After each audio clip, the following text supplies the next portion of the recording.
Bonjour et bienvenue sur Télégoël, la télévision citoyenne du bassin minier. Nous sommes le vendredi 6 novembre. Voici le sommaire de votre journal.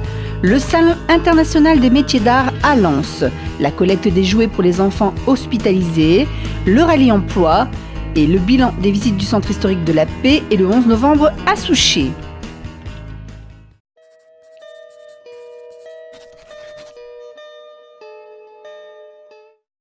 Un lieu d'exception des artisans d'exception, le 8e Salon international des métiers d'art se déroule cette année dans les salons VIP du Stade Bollaert de Lens du 6 au 8 novembre. Un rendez-vous à ne pas manquer. Un dernier coup de perceuse, les derniers arrangements des stands et le déballage des plus belles pièces, les artisans et l'IMAP, l'Institut des métiers d'art et du patrimoine, sont prêts à vous accueillir dès aujourd'hui dans un cadre magnifique, les salons du Stade Bollaert de Lens. Une mise en valeur des métiers et du talent de notre territoire, déployée durant 3 jours, les 6, 7 et 8 novembre, de 10h à 19h. Ce week-end, il y a 102 exposants cette année. Des exposants qui viennent à la fois de la région, 52 exposants régionaux. Le reste, c'est 20 exposants qui viennent du monde entier, donc une grande partie vient de la Belgique. Et le reste, c'est Écosse, Italie, Espagne. Et voilà, ils sont là pour surtout faire des démonstrations, sensibiliser le grand public à ces métiers d'exception.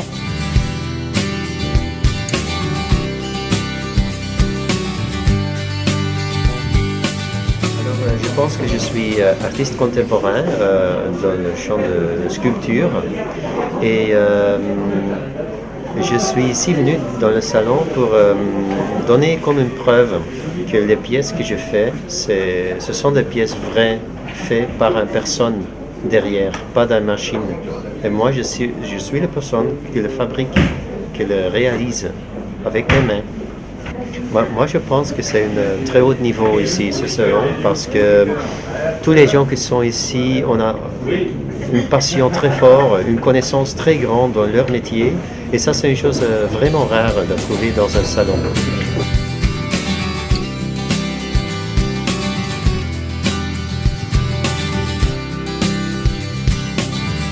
On a cette année des métiers très rares. Ce qu'on a vraiment souhaité, c'était de montrer la richesse et la pluralité de ces métiers. Donc nous avons aussi un graveur sur arme, un taxidermiste et un décorateur de théâtre. Mais nous avons aussi des orfèvres, des ébénistes. Ce qui est très important aussi, c'est que nous avons mis en place 2 expositions. La première qui existait déjà auparavant, c'est la 4e édition du prix Lens Art Photographie qui promue en fait plus de 30 photographies et donc 3 gagnants pour le prix. Et l'idée, c'est véritablement valoriser la photographie contemporaine. Vous aurez aussi l'occasion de rencontrer des jeunes designers qui ont travaillé, des jeunes designers du Nord-Pas-de-Calais dans un espace qui leur est dédié, qui s'appelle l'espace métiers d'art et design. Et donc 11 designers qui ont créé des synergies avec des artisans d'art pour créer des nouveaux prototypes qui sont présentés pour la première fois dans le cadre du Salon international des métiers d'art.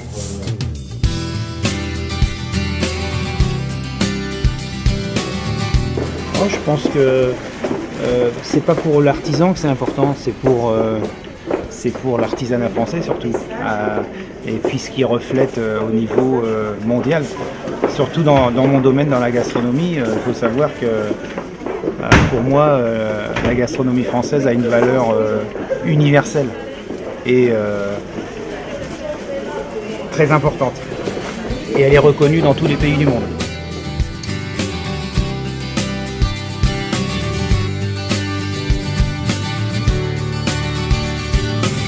Surtout 67 exposants sur les 100 qui sont là pour faire des démonstrations du soufflage de verre au chalumeau jusqu'à des sculptures en marbre, des sculptures en bois. Il y a l'imprimerie nationale avec l'atelier du livre d'art et de l'estampe qui symboliquement ouvre ce salon, puisque c'est un membre de l'IMAP et surtout c'est un atelier historique. Et donc c'est le stand de numéro 1, c'est avec ça que vous découvrez en fait le reste de la visite. Et voilà, venez nombreux puisqu'il y a beaucoup de choses à voir. Il y a surtout des professionnels passionnés qui sont là pour partager avec vous ces créations d'exception. Tout d'abord, c'est la première année pour l'IMAP, c'est une véritable épreuve pour cette association qui est très jeune. Nous avons placé la barre très haut, on a souhaité vraiment se positionner à l'échelle du Louvre-Lens. Donc l'idée c'est le Louvre-Lens est notre partenaire privilégié. En fait, Xavier Dectot fait partie du comité de sélection, il est vraiment le président de ce comité de sélection. C'est grâce à ce comité de professionnels que nous avons sélectionné nos 100 exposants d'exception cette année. L'ambition est véritablement de générer une sensibilisation auprès du grand public puisqu'on reste un événement gratuit, donc cet événement est ouvert à tous et bien sûr l'accueil et le privilège de pouvoir inaugurer pour la première fois les salons VIP du stade Bollaert de l'Hélice à Lens. On est très content de ce passage d'échelle et cette occasion et ce privilège que nous avons cette année de donner l'opportunité à nos exposants de exposer dans ce cadre magnifique. Oui, le cadre est sympa. Je trouve que c'est très beau les petites structures dans lesquelles les petits écrins qu'ils nous ont préparés. Je trouve qu'il y a une bonne adéquation avec les autres métiers. Moi, je suis très contente de l'installation.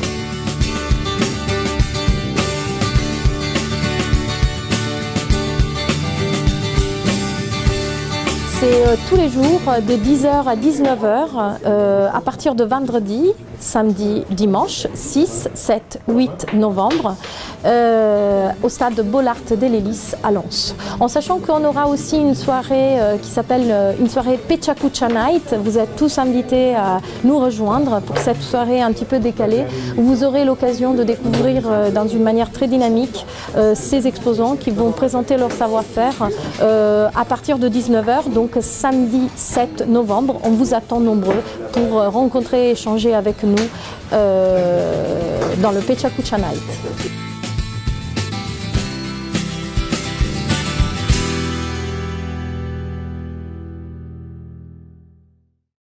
Il récolte des jouets neufs pour les enfants hospitalisés à Lens. Vous avez jusqu'au 16 décembre pour leur apporter. Il compte sur votre soutien pour le service pédiatrique de l'hôpital de Lens.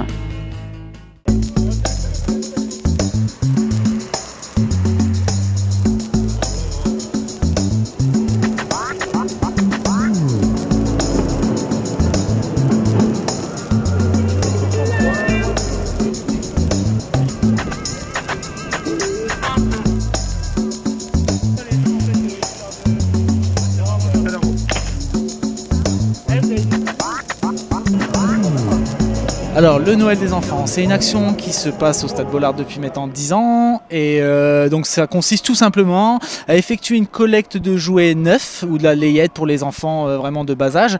Et en fait, 15 jours avant Noël, on fait une distribution au centre hospitalier de Lens en service pédiatrie à tous les enfants. En fait, tout simplement, on est 2-3 potes. On a vu un article dans le journal comme quoi l'hôpital de Lens aurait eu du mal à faire un Noël des enfants. Donc nous, tout simplement, on s'est dit, on est supporters du Racing Club de Lens, de la ville, donc de l'hôpital. Pour les enfants qui sont hospitalisés, on va essayer une collecte de jouets neufs. Et puis voilà, on a tout simplement démarré comme ça. J'ai pris contact directement avec l'hôpital de Lens. Alors ils étaient très contents de notre action, notre demande. Et puis on a travaillé très vite ensemble et avec le club aussi.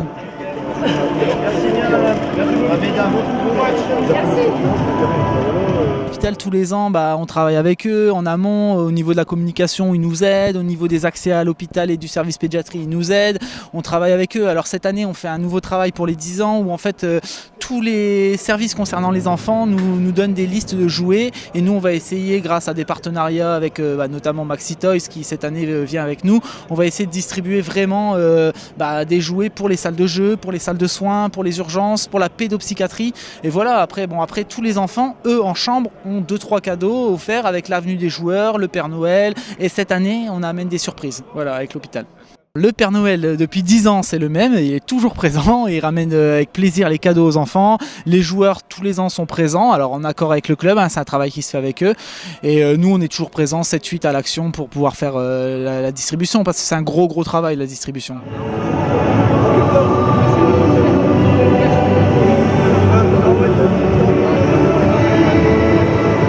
On a mis un système en place avec l'hôpital où la veille, alors tous les cadeaux sont préemballés avec des codages, on est obligé de fonctionner par code garçon, fille, bébé, et ensuite l'hôpital nous transmet la veille de la distribution la liste de tous les enfants hospitalisés avec leur âge et leur sexe.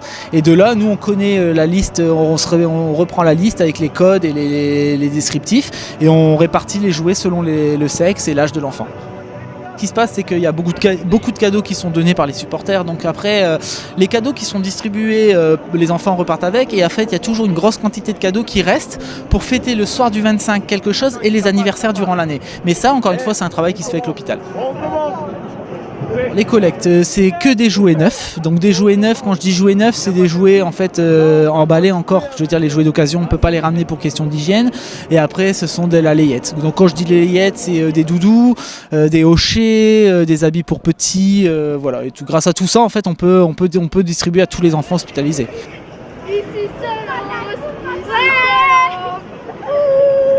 Moi, j'invite tous les supporters lensois, abonnés, non abonnés, qui puissent venir au match, de pouvoir nous ramener chacun un petit cadeau. On a un stand qui est installé entre la Marec et de la cour, on a un chapiteau, on a une bâche, on est visible de tout le monde, donc les gens peuvent venir avec plaisir nous ramener chacun un cadeau et voilà, ça fera plaisir aux enfants et au centre hospitalier surtout.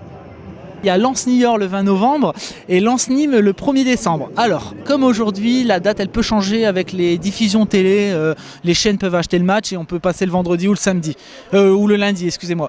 Et du coup, voilà, là, les matchs sont mis au vendredi. Mais bon, en tout cas, les gens savent que c'est tel match. C'est surtout le match qui est important. Et on accueillera les gens jusqu'à 5 minutes avant le début du match. Même au début du match, en fait, je dis ça, mais tous les gens sont les bienvenus.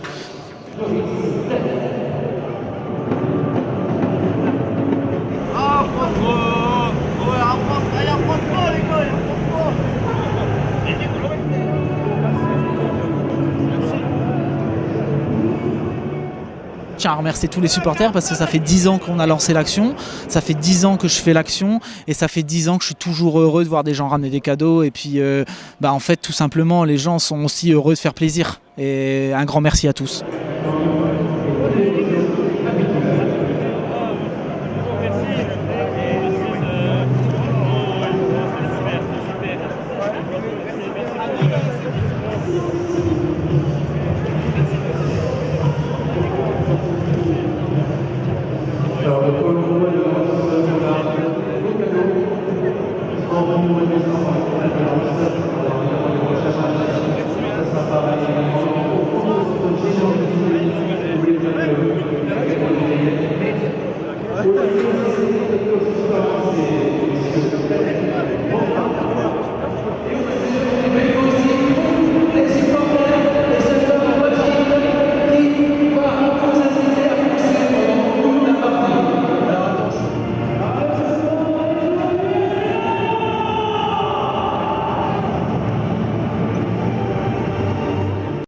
Une façon agréable de rencontrer des employeurs et de redynamiser le parcours de recherche d'emploi d'un demandeur, le rallye emploi mis en place par l'association Crépi était en visite au Décathlon de Vendin-le-Vieil durant une matinée.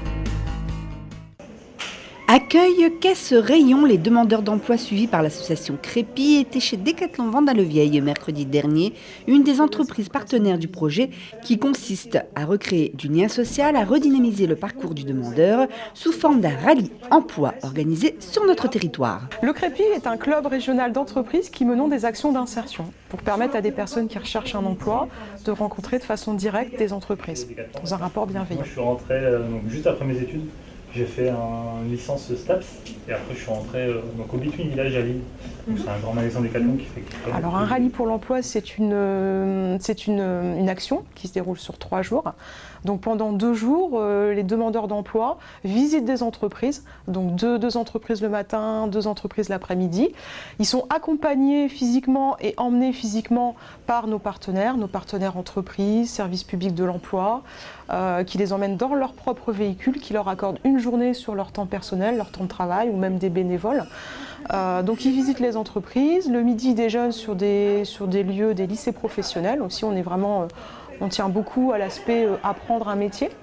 Donc 2 jours de visite assez intenses, hein. Ils commencent à 9h30, ils finissent à 17h. Et le 3e jour, l'idée, comme on a plusieurs équipes différentes qui vont découvrir des métiers et des entreprises différentes, l'idée c'est qu'à un moment, on ait des ateliers de restitution où les demandeurs d'emploi qui participent à cette action aujourd'hui, ils puissent se rencontrer, se transmettre des informations, c'est ce qu'on appelle les ateliers de retour d'expérience.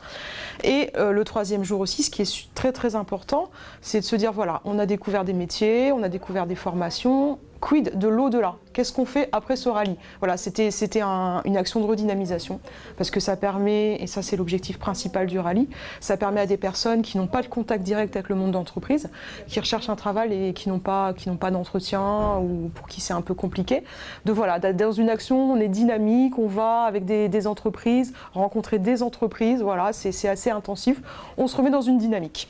S'il y a des contraintes ou pas? Des contraintes, il y en a dans tous les métiers. Ça consiste à mettre en relation de façon directe des entreprises de tout secteur d'activité, même si ces clubs ont été créés historiquement par le groupe Eiffage, et donc de permettre à des petits groupes de demandeurs d'emploi, donc on est vraiment sur une politique du qualitatif, du petit nombre, de la mise en relation directe, donc permettre à ces demandeurs d'emploi de rencontrer comme aujourd'hui en direct des entreprises et découvrir des métiers et également trouver un emploi. Au niveau des entreprises, nous avons un réseau d'entreprises adhérentes, des entreprises aussi partenaires, et après c'est du réseau, c'est tel directeur des ressources humaines qui va vous mettre en relation avec un autre directeur des ressources humaines qui ont une appétence pour les questions d'insertion, d'emploi, une sensibilité, et voilà, le réseau se crée comme ça. Après c'est aussi des choix de territoire. Aujourd'hui on a décidé de mener une action sur Lens-Liévin, donc on a essayé d'imaginer un rallye, enfin une organisation de visite d'entreprise avec un peu tout secteur d'activité. Et côté volet demandeurs d'emploi, donc on travaille avec les services publics de l'emploi, nos partenaires privilégiés qui sont le Pôle emploi, en l'occurrence le Pôle emploi Lens-Bollard, la mission locale de Lens-Liévin, l'école de la deuxième chance aussi, et tout partenaire, services publics et aussi associatifs, qui rencontrent des personnes en situation de recherche d'emploi. En fait, le Crépi s'adresse à tout demandeur d'emploi, tout âge. Après, on peut privilégier selon certaines actions des publics.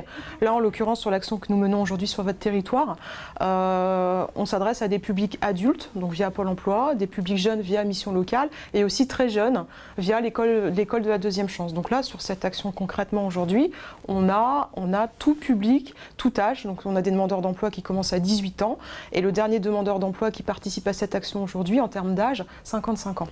Voilà. Et tout type de profil. Des personnes qui sont en réorientation professionnelle, des personnes qui sont peu qualifiées, des personnes qui sont très qualifiées. Voilà. La question de l'emploi intéresse le Crépi de façon générale. Et on accompagne tout le monde. Le départ, c'était de rechercher dans emploi libre-service, donc pour travailler dans les supermarchés principalement. Et comme actuellement, je rencontre un frein qui me pose problème, c'est-à-dire la mobilité. Donc ma conseillère, elle m'a envoyé un message pour m'annonçant qu'il y allait y avoir un rallye pour l'emploi qui allait être organisé. Donc pour aller à la rencontre des entreprises, donc j'ai accepté tout de suite. Et durant ces 2 journées, que nous avons fait la journée d'hier et d'aujourd'hui. Donc nous avons rencontré des chefs d'entreprise très accueillants qui nous ont expliqué leur métier. On a pu découvrir des métiers. Donc c'était très bien. Ça m'a permis d'avoir une autre approche des patrons. Donc après, ça m'a permis aussi de voir d'autres métiers, qu'est-ce qui pourrait m'intéresser. Et puis j'ai aussi pu prendre contact avec des organismes de formation comme l'AFPA, éventuellement pour voir s'ils n'ont pas des formations afin que je puisse trouver une solution à mon problème. Alors en Nord-Pas-de-Calais, il y en a eu un l'année dernière sur le secteur de Valenciennes, dans le cadre de l'Odyssée des Crépis, et donc c'est le deuxième. Et c'est une action qu'on mène annuellement, donc dans le Nord-Pas-de-Calais, puisque le crépi est régional. On a, sur chacune de nos actions, on a plus de la moitié des participants qui ont une solution effectivement qui valide un projet professionnel, qui retourne en formation ou CDD, voire CDI effectivement. C'est un peu notre choix de se dire voilà, on accompagne individuellement de façon qualitative, mais on est assez exigeant pour qu'effectivement les personnes qui participent se disent voilà, j'ai une solution à ma question emploi, ma question formation. Je me suis présentée à la mission locale et c'est elle qui m'a proposé de faire un crépi. En fait, elle m'a appelé par téléphone en me disant il y a un crépi qui se déroule pendant 3 jours. Elle m'a expliqué comment ça. Un rallye pour l'emploi. Et je me suis présentée et j'ai eu une réunion d'information et puis je me suis présentée. Ils m'ont appelé le samedi en me disant que j'étais prise, donc je me suis présentée le lundi au rond-point Bollard et ça s'est déroulé comme quoi que j'ai été visiter des entreprises. En fait, on travaille effectivement avec Pôle emploi, mais s'ils veulent me contacter de façon directe, ils peuvent me contacter à mon adresse mail, c'est npdc@crepi.org. Ils peuvent aussi me contacter par téléphone, donc au 03 20 418 410.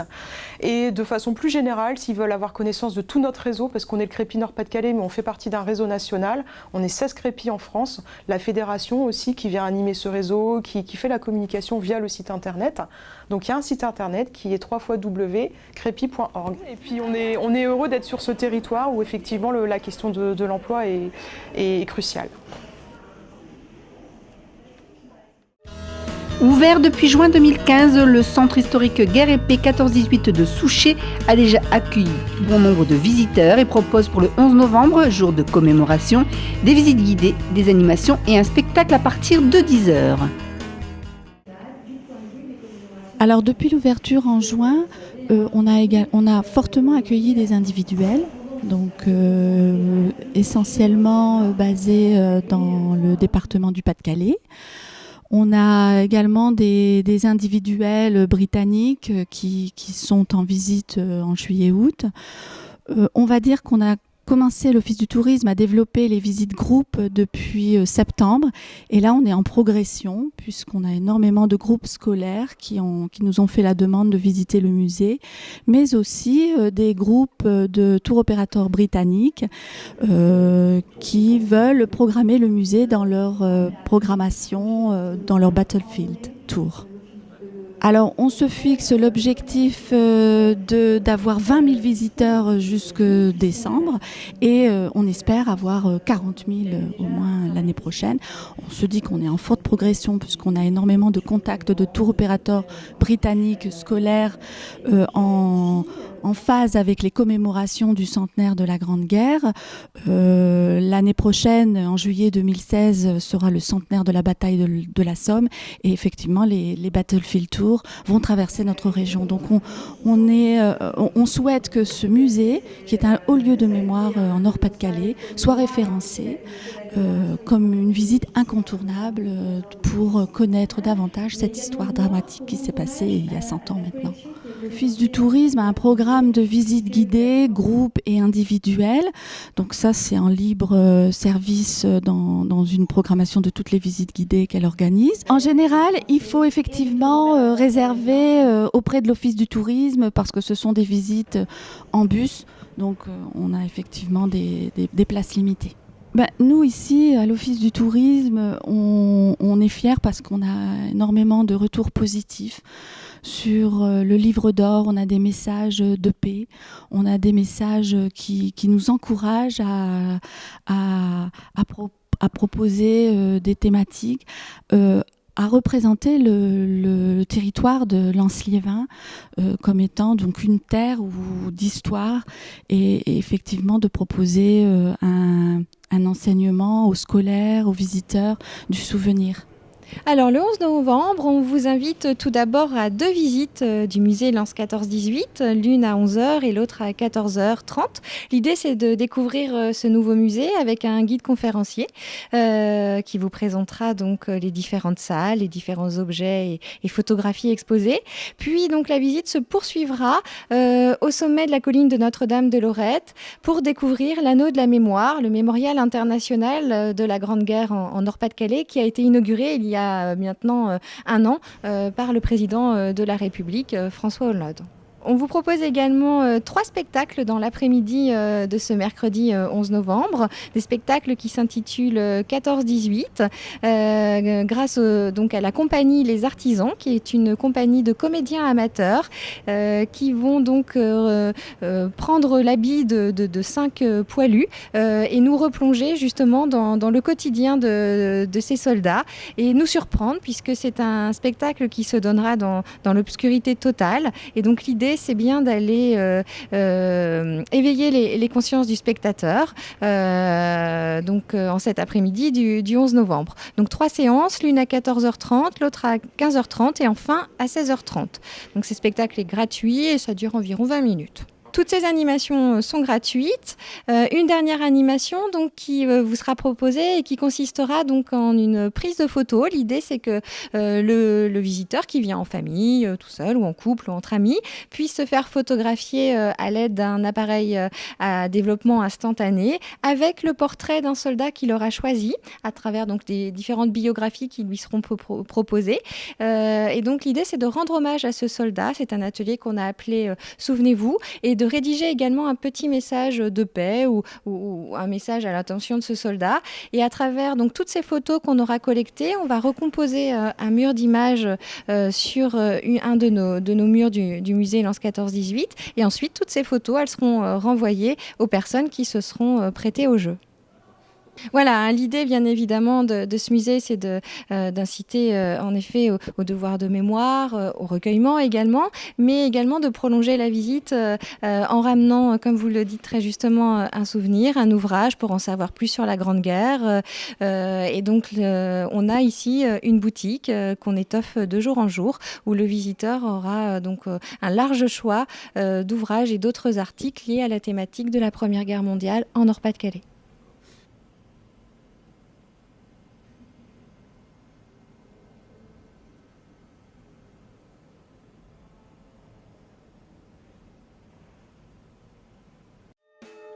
Ce journal est terminé, vos émissions dans la suite de cette édition. On se retrouve mercredi 11 novembre pour vous rendre compte de vos actualités.